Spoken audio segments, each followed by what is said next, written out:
"Get this man out of here. People like him do not belong in front of a mansion like this." The words were sharp, thrown like a stone across the quiet driveway. Golden gates gleamed under the late afternoon sun, but the air around them chilled. A black man in a plain t-shirt and gray sweatpants stood still, calm, as three uniformed security officers tightened their stance. Beside them, a white woman in a white dress jabbed her finger toward him as if pointing out a criminal. One of the guards reached for the cuffs, not because of evidence, but because of assumption. And yet the man at the center of it all was Marcus Hill, the owner of the very mansion that towered behind those gates. Before we continue, where are you watching from? Drop your city or country in the comments below. And if you believe in dignity and justice, hit like and subscribe. These stories spark change. And we are glad you are here. Now, back to Marcus. He did not flinch. He had seen this scene play out 1,000 times, though never at the doorstep of his own home. The blonde woman's voice carried with the confidence of someone who believed she owned the truth. "He is trespassing," she insisted, her tone as polished as the marble columns flanking the gate. The officers exchanged quick glances, their body language shifting from doubt to obedience. Marcus's hands were steady at his sides. His voice, when it came, was even, measured. "Do you want to check my name before you put your hands on me?" But the request fell flat. One officer stepped closer, hand hovering above the cuffs, his badge catching the sunlight. The woman smirked. "Check what? His sweatpants? Men who live here do not dress like that." The insult landed heavier than the metal gate itself. Silence rippled across the small crowd now gathering. A gardener paused mid-step. A delivery driver parked across the street held up his phone, the red dot of his camera blinking. Marcus exhaled once, slow, like a man who had been preparing for this very moment. Behind the gates, his mansion rose in perfect symmetry, a monument to years of discipline, vision, and work. And yet here he was, treated as an intruder at the threshold of his own achievement. The officer's voice cut in, official, rehearsed. "Sir, you are under suspicion of unlawful entry. Step back now." Marcus did not move. He lifted his eyes, calm but piercing, and said, "Unlawful entry? I am standing in front of my own gate." The crowd murmured, the recording continued, and the tension thickened. This was not just about property, it was about perception, and perception, right now, had been poisoned. The white dress woman folded her arms, her voice louder this time, meant not just for Marcus but for the spectators who had begun to gather. "He is lying. I have lived here for 6 years and I have never seen him once. Men like him sneak into neighborhoods like this all the time." Her words spread through the air like smoke, choking every corner of the driveway. One officer nodded slowly as if her accusation alone carried the weight of proof. "Step back, sir. Do not make this harder." His hand rested fully on the cuffs now. Marcus kept his gaze steady. He had been here before, in different forms, in different places. At 21, when he tried to test drive a car he had already paid for, the salesman told him to leave the lot.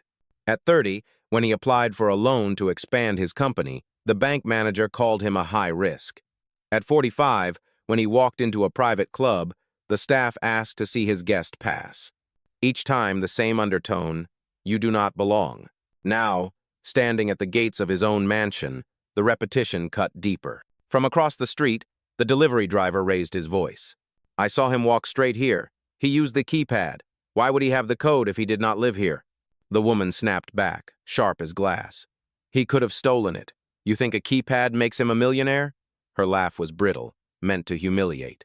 The gardener near the hedge dropped his tools, shaking his head. "This does not feel right."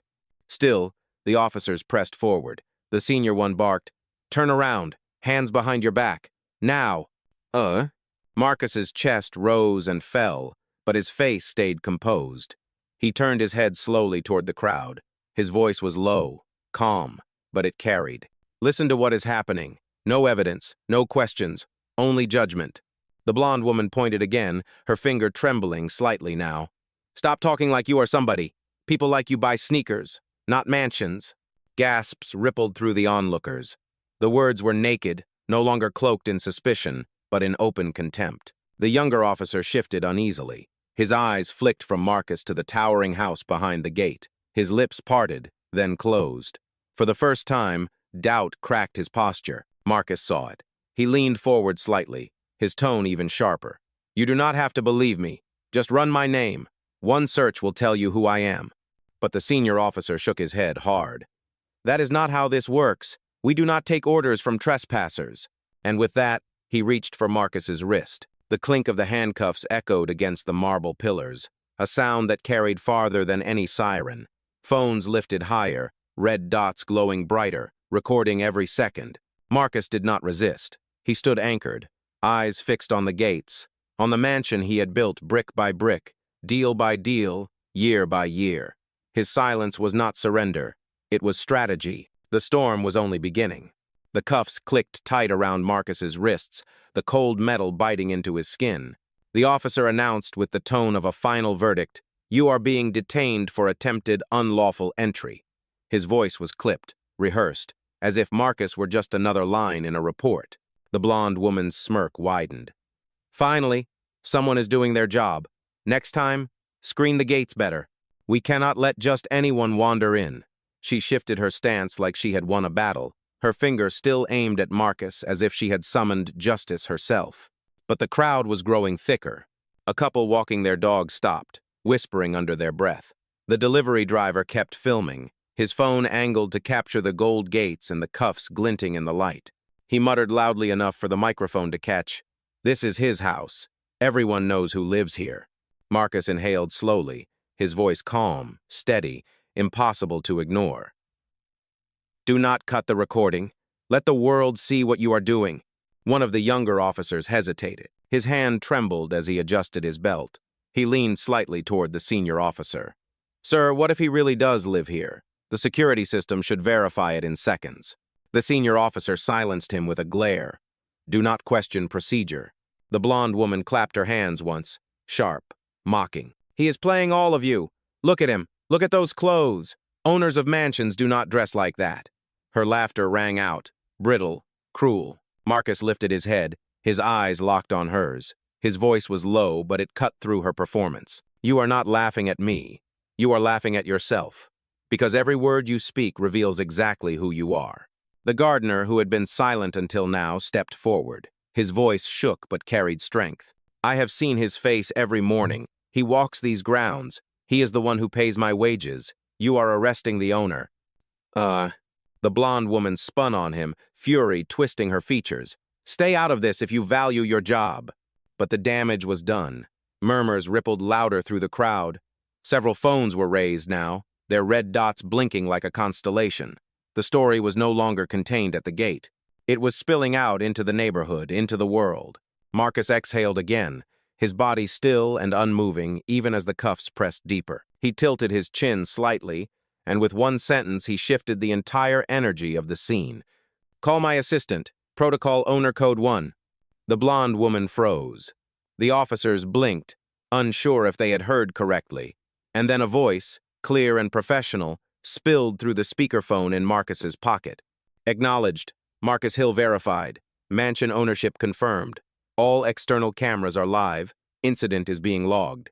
Silence fell heavy, crushing. The balance of power had begun to tilt. The voice on the phone carried with crisp authority, amplified by the speaker. "Marcus Hill, owner of Hillstone Estate, primary resident, and legal title holder.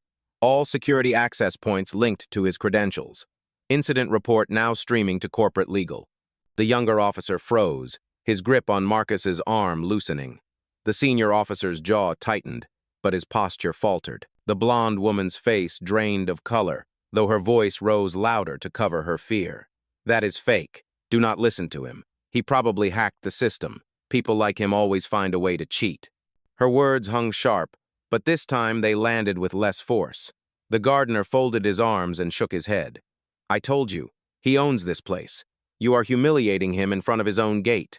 The delivery driver panned his phone across the scene. His voice trembled with disbelief. "They put cuffs on a billionaire outside his own house."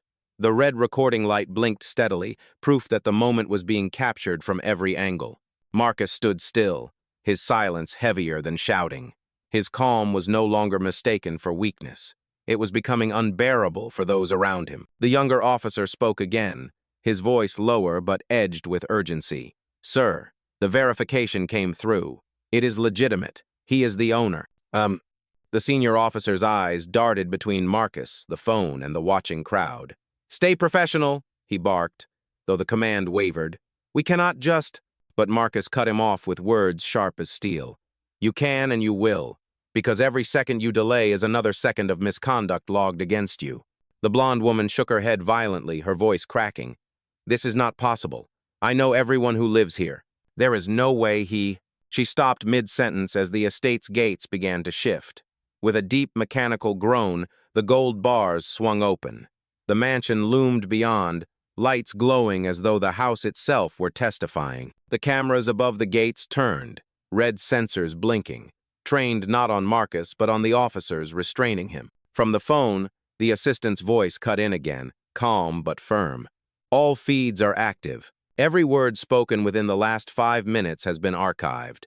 Marcus, do you want me to patch this directly to the homeowner's board?" The crowd gasped. The younger officer stepped back completely, hands lifted as if the cuffs burned.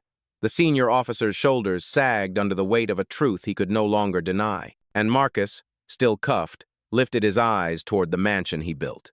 His voice was quiet but commanding. "Yes, let every neighbor, every board member, and every witness know exactly how you treated the man who owns the ground you are standing on." The power had shifted. What began as an accusation was unraveling into exposure. Gasps rippled through the bystanders as the gates fully opened, their golden bars splitting like a curtain pulled aside. Beyond them, the mansion stood in solemn authority, its windows catching the late sunlight-like eyes watching the drama unfold. The blonde woman's voice trembled now, though she tried to keep it sharp. "Do not be fooled. He is manipulating the system. Wealth like this does not belong to men who look like him." Her words rang hollow, no longer received with the same certainty. The gardener stepped closer, his face set in defiance. "That is enough. I have collected my paycheck with his name signed at the bottom. He pays me. He owns this place." The delivery driver shouted from across the street, phone still raised high. "Millions of people are going to see this tonight. Keep talking. You are burying yourselves." The younger officer removed his hand from his holster, shaking his head. "Sir, we need to let him go. This is a mistake." The senior officer bristled, but the cracks were clear in his expression. He tugged at the cuffs, but Marcus did not move. Instead, Marcus tilted his head slightly, his calm voice slicing through the tension. "Do not rush. Leave them on. Let everyone watching see exactly what you believed I was guilty of." The blonde woman's smirk had vanished entirely, her lips pressed thin, her eyes darting between the open gates and the growing crowd. For the first time, she looked like the intruder. Marcus's phone buzzed again, the assistant's voice steady. "Marcus, the homeowners board has received the live feed. Several members are already demanding an explanation from security. Legal is monitoring. Do you want me to escalate?" "Yes," Marcus replied evenly. "Send everything to corporate oversight. Every word, every insult, every action." The crowd murmured louder. A man walking his dog stepped forward, his tone sharp with disgust. "This is shameful. You arrested a man in front of his own house because of his skin color." The senior officer swallowed hard, but before he could speak, Marcus turned his gaze on him, unblinking. "You heard him. Say it. Tell me what crime I committed besides existing at the gates of my own home." Silence crushed the driveway. The cuffs gleamed in the sunlight, but they no longer looked like symbols of authority. They looked like evidence. The blonde woman tried one last time, her voice cracking. "This is not over. People like him cannot just—" Marcus cut her off with a single sentence, spoken with quiet finality. "People like me build what people like you try to guard." The crowd erupted, voices rising in outrage and applause. The weight of the moment had shifted fully. The question was no longer whether Marcus belonged. The question was how the system that failed him would answer for it. The tension at the gate thickened until the air itself felt heavy. The blonde woman's bravado cracked, her face tightening as though she wished she could pull her own words back. Yet pride would not let her. She raised her chin and spat the accusation again. "He is pretending. You cannot just show up in sweatpants and call yourself the owner of this mansion. Owners do not look like him. Owners do not sound like him." The words landed like stones, blunt and deliberate.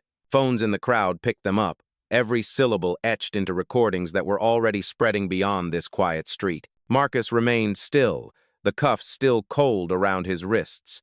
His voice was calm, but each word hit harder than any shout. "You said owners do not look like me. That is the only truth you have spoken. You do not believe because you do not want to believe, but disbelief does not erase ownership. The younger officer's voice trembled as he spoke. Sir, the system verification is clear. He is the owner. We are holding him without cause.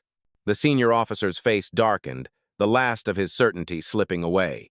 He turned his head, avoiding the crowd, avoiding Marcus's steady gaze. Protocol requires further checks. The excuse sounded thin, like paper tearing. From Marcus's phone, the assistant's voice cut in again, clear and sharp. Corporate oversight has confirmed Marcus Hill's status. All officers' body cameras are being streamed to headquarters. Every minute of this detention is logged. The crowd stirred, voices overlapping. A woman in a jogging outfit stepped forward, her tone furious. You are humiliating him in front of his own property. This is not protocol. This is prejudice. The blonde woman snapped at her, desperate. You do not understand. This neighborhood has rules. We protect our community. The jogger did not flinch. Protect it from what? From its own owner?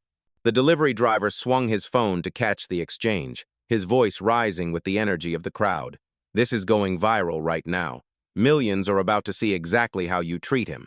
Marcus finally lifted his head, his eyes locking on the blonde woman. You claim to protect this neighborhood, but what you really protect is a lie. You build walls not to keep danger out, but to keep dignity out. And you failed, because I am here. The silence that followed was crushing. The blonde woman's lips trembled, but no sound came. The senior officer's hand slipped away from the cuffs, though they still bound Marcus's wrists. The younger officer stared at the ground, ashamed, and then, for the first time, the crowd began to clap. Not in celebration, but in solidarity. The sound was uneven at first, hesitant, but it grew stronger, louder, until the driveway echoed with it. Phones captured every beat. Marcus stood still, cuffed but unshaken. A man judged by appearance, yet defended by truth. The storm he had endured was turning into a reckoning. The applause rolled across the driveway like thunder, a sound that rattled the fragile hold of control the officers thought they had. The senior officer raised a hand, trying to silence the crowd, but his voice cracked when he spoke. Everyone stay back. This is a lawful detention. The words did not convince anyone. Not the gardener, who stepped forward with his jaw set. Not the delivery driver, whose phone now streamed live to thousands of viewers. And not Marcus, who stood as if the cuffs were no more than jewelry placed on him by mistake. The blonde woman broke through the noise, her tone shrill and desperate. Do not cheer for him. He is dangerous. Look at him. He is trying to manipulate all of you. You cannot let someone like him take over a neighborhood like this. Gasps spread through the crowd. A mother holding her child whispered loudly enough for her voice to be caught on multiple recordings. Someone like him? He owns the mansion. That is not danger. That is success. The younger officer shifted uncomfortably, his face pale. He turned to the senior officer and spoke in a low but firm tone. Sir, this is wrong. The verification is clear. The assistant confirmed ownership. We cannot keep him in cuffs. But before the senior officer could answer, Marcus spoke. His words were measured, unshakable, and each one cut through the chaos. Do not remove them yet. Let them see. Let every camera record how quick you are to bind a man because of the color of his skin, and how slow you are to accept the truth of his name. The crowd erupted again, this time not just with applause, but with shouts. Free him! Uncuff him! This is racist! The chants grew louder, echoing against the stone walls of the mansion and spilling into the street. The blonde woman's composure cracked. She stepped back, her hand trembling as she pointed once more. He is twisting this. He is making all of you believe a lie. Wealth like that belongs to families, to legacies, not to... She stopped herself, but the pause was more revealing than the words she had tried to swallow. Marcus lifted his head, his eyes locked on her. Finish it. Say what you wanted to say. Because every second you hesitate, the world fills in the truth you are too afraid to speak. Her lips quivered, but no sound came. And then the assistant's voice returned, louder now, patched through Marcus's speaker for all to hear. Marcus Hill, the corporate board is online. Legal counsel is reviewing the live footage. Do you authorize escalation to termination protocol for the contracted security team? The officers stiffened. The senior officer's jaw clenched. The younger officer's eyes went wide. The blonde woman shook her head violently. No, he is bluffing. He cannot do that. Marcus's reply was calm, absolute. Yes, he can, and yes, I do. The moment landed like a hammer blow. The driveway had shifted from a scene of humiliation to one of reckoning. Everyone knew the story was no longer contained here. It was spilling outward, unstoppable, undeniable. The assistant's voice carried over the speakerphone, each word precise and unshakable. Termination protocol initiated. All security personnel linked to Hillstone Estate will have their credentials revoked pending confirmation. Access logs are live.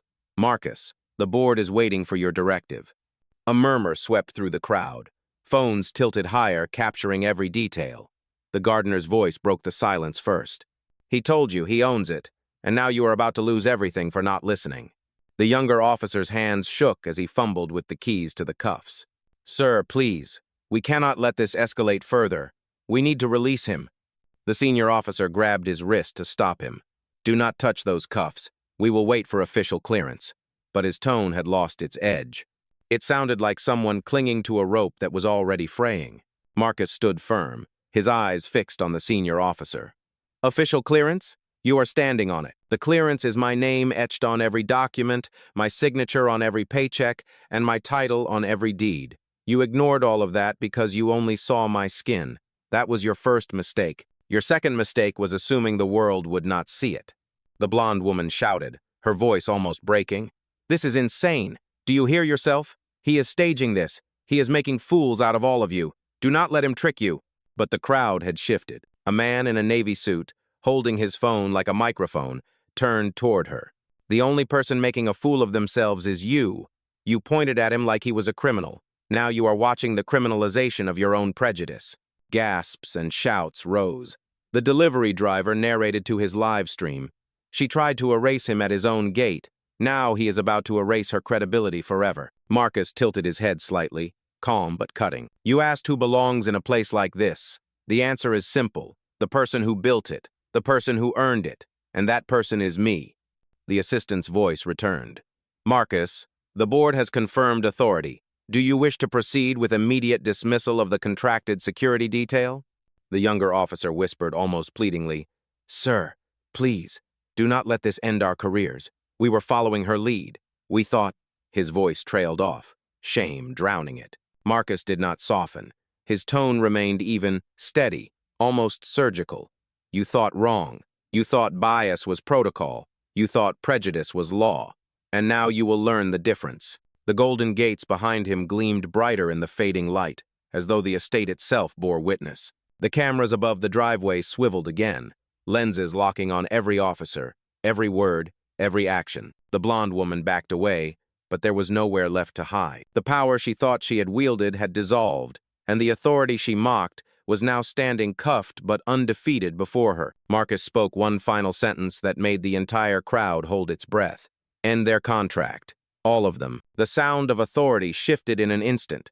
The balance of power was no longer in question. The reckoning had begun. The confirmation came through Marcus's phone with a clarity that pierced the heavy air.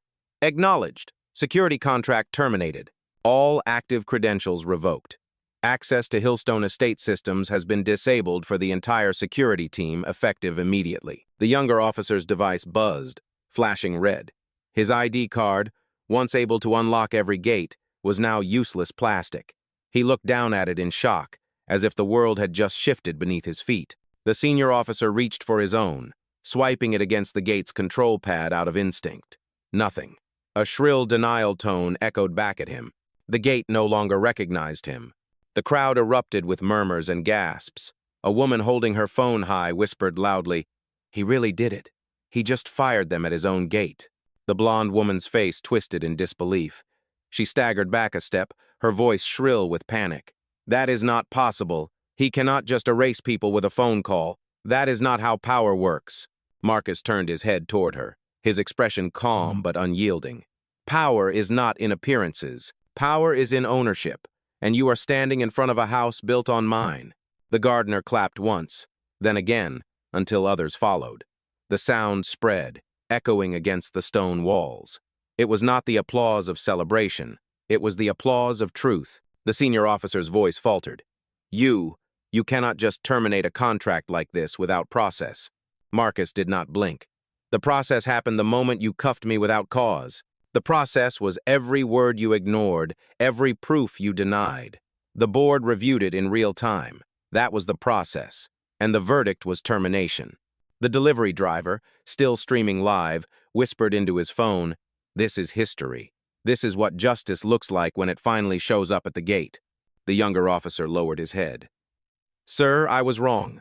I followed orders I knew were wrong. I cannot take it back, but I can admit it." Marcus's voice cut sharp but steady. "You will live with it. Every choice has a consequence. This was yours." The blonde woman shook her head wildly, her composure unraveling. "You set this up. You baited us.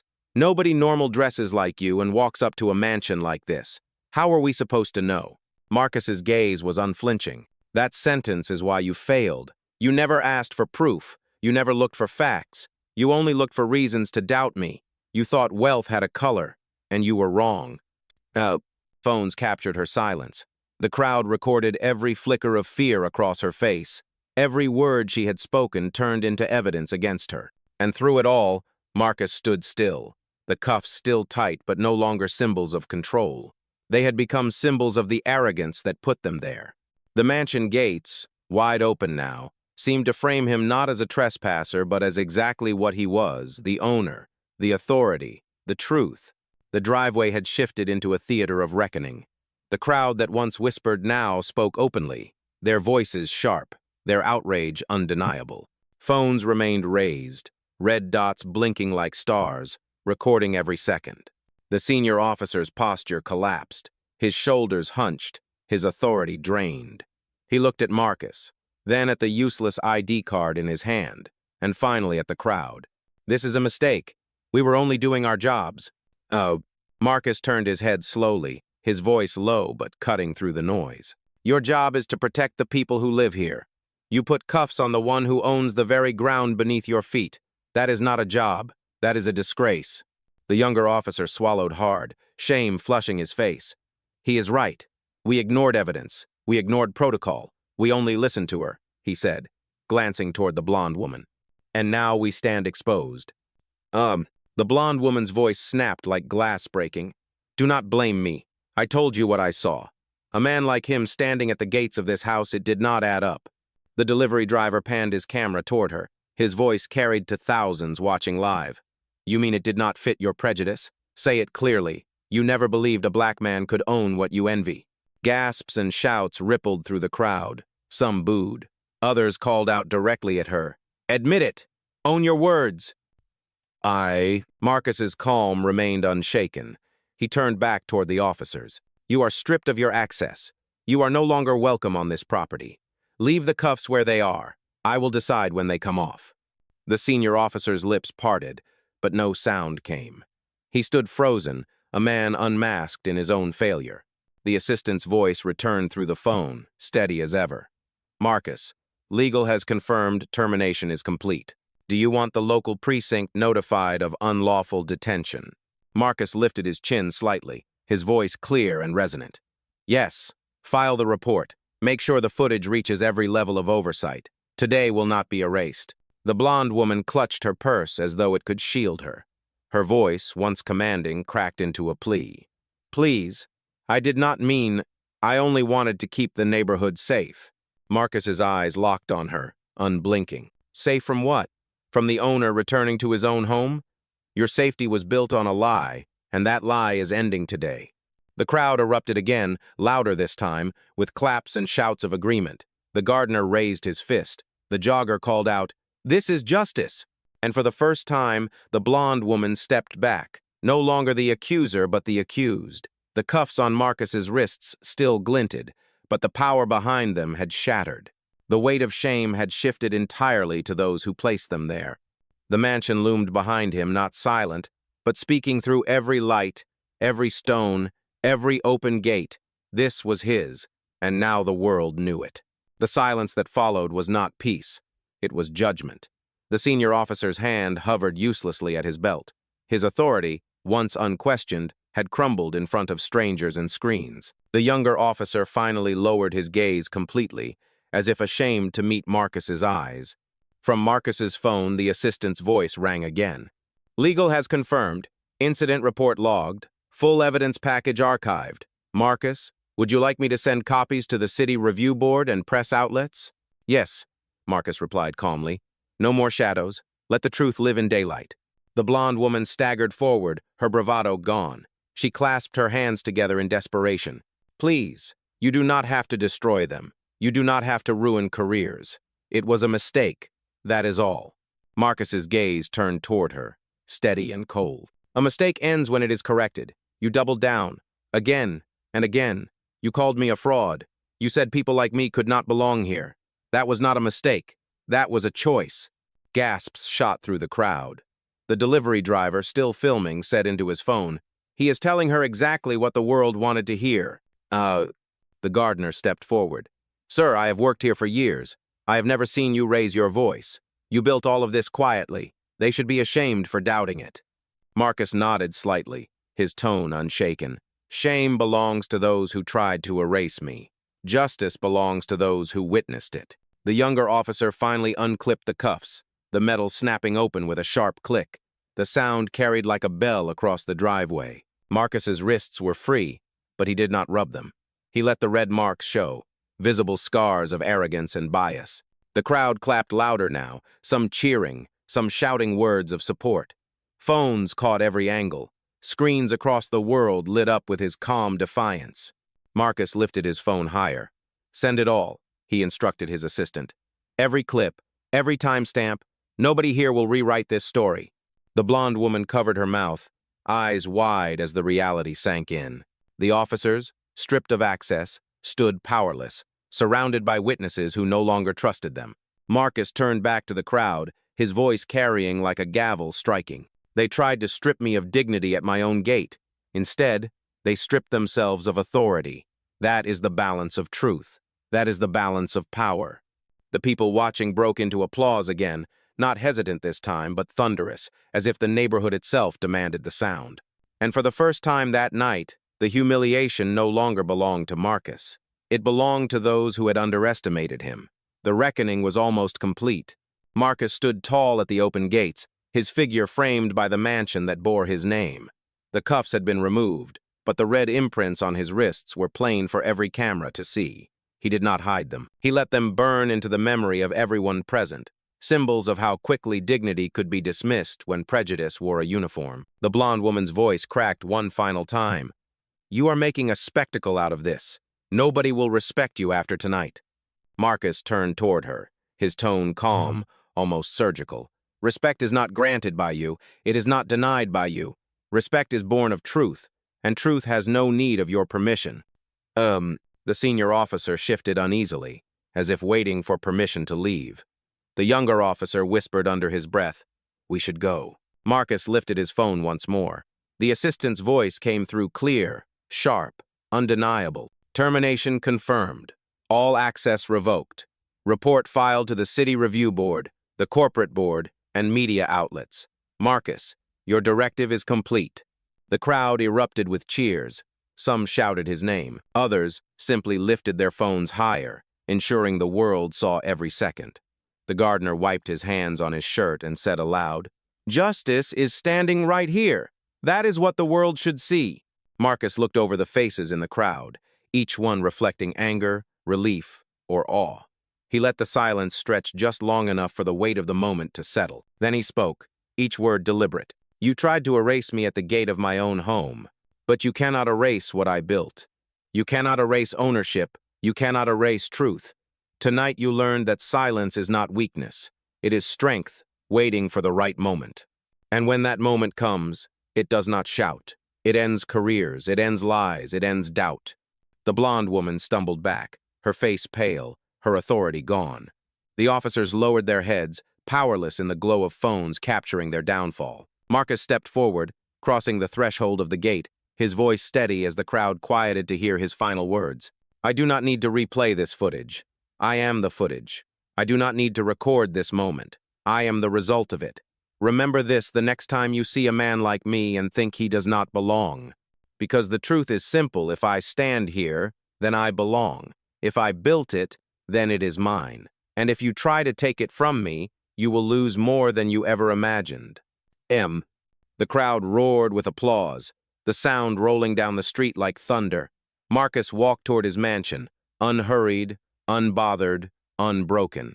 And the gates closed behind him not as a barrier but as a declaration. This was his house. This was his truth, and the world would not forget it.